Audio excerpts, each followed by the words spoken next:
Welcome to this explainer. Today we're diving straight into the actual historical Islamic concept of martyrdom, or shahada.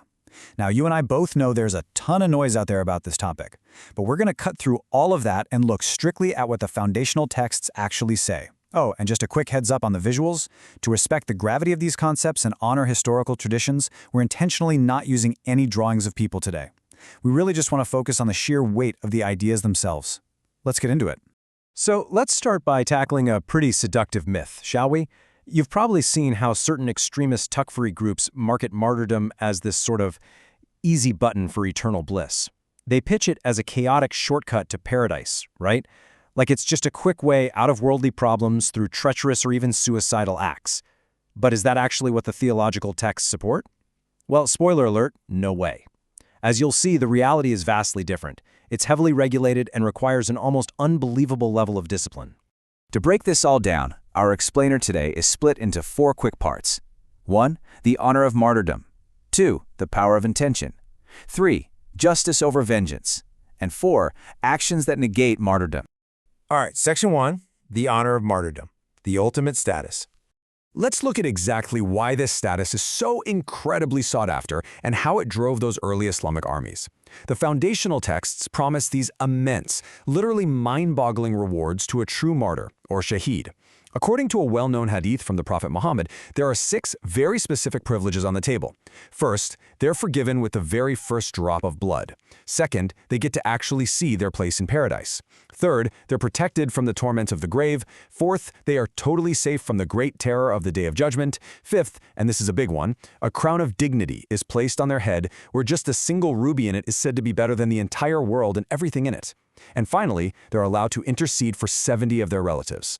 When you lay it out like that, it totally makes sense why this is considered the absolute highest status in the next life.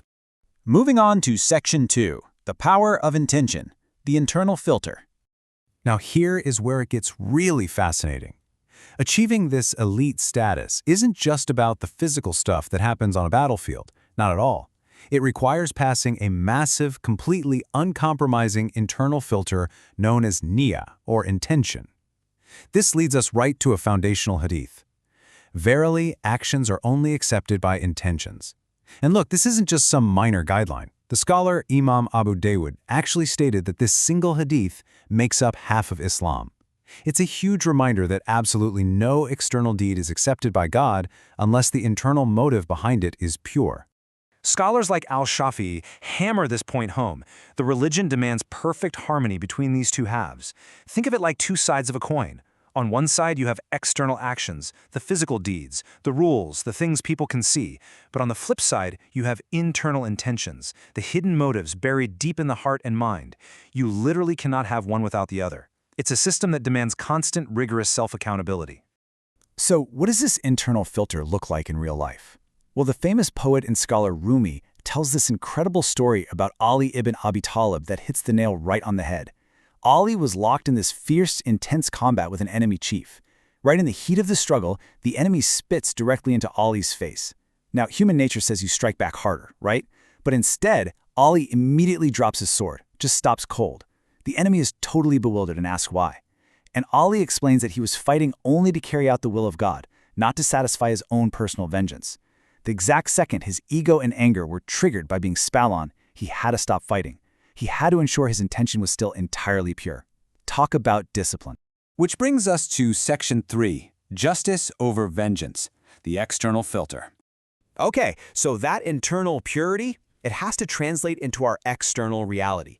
Basically, justice always has to override personal vengeance. The Quran is super explicit about this, stating, "Do not let the hatred of a people lead you to injustice." It's actually a really profound point. Everyday grievances, severe life tests like losing a job, a home, going through a messy divorce or an illness, these hit all of us. But the texts make it crystal clear. Those personal tragedies and the intense anger they can spark can never be used as an excuse to commit un-Islamic, treasonous acts under the guise of religion. The Quran follows that up by stating, "And when you judge between people, judge with justice." The renowned scholar Ibn Ashur pointed out something really interesting in his commentary here. He noted that historically a lot of worldly laws just stemmed from selfishness, anger, or the erratic whims of revolutionaries. But true divine law, the Sharia, is built entirely on the objective interests of humanity. It completely throws out those selfish whims and explicitly rejects the kind of pathological hate that fuels endless violence. You know, like the endless tribal wars of pre-Islamic Arabia or the horrific ethnic cleansing and genocide we still see globally today. It's all about objective justice. Let's head into our final part, Section 4, Actions that Negate Martyrdom, Case Studies in Failure. So, here is the big question. What specifically causes someone to lose this ultimate honor? If someone thinks they're doing a lawful act, but they use treachery, what actually happens? Well, let's look at 3 very strict case studies. Case study number 1. Shockingly, the text revealed that the very first person to be judged on the day of resurrection will actually be a man who died in battle, but who completely and utterly failed this test of intention. This man is brought forward and God reminds him of all his favors. The man says, "I fought for your sake until I was martyred." But God replies, "You have lied. You fought so that it would be said, 'He is brave.'" Because his hidden internal motive was really just about worldly fame and stroking his own ego rather than a higher divine purpose, his status as a martyr is entirely wiped out, and instead he's dragged on his face to the fire. It's a massive reality check. Case study number 2 is all about disobedience. There was a military expedition at Khyber, and the prophet specifically forbade fighting on this one particular day. Well, despite the order, a soldier fought anyway and was killed. When the people started calling him a martyr, the prophet stepped in and asked if he hadn't explicitly forbidden fighting that day. When they confirmed he had, the prophet stated, "Jannah is not halal for the one who disobeys," meaning paradise is strictly off limits for them. This clearly proves that disobeying a legitimate commander's lawful orders completely ruins your chance at martyrdom. You simply cannot hack your way to a divine reward through disobedience.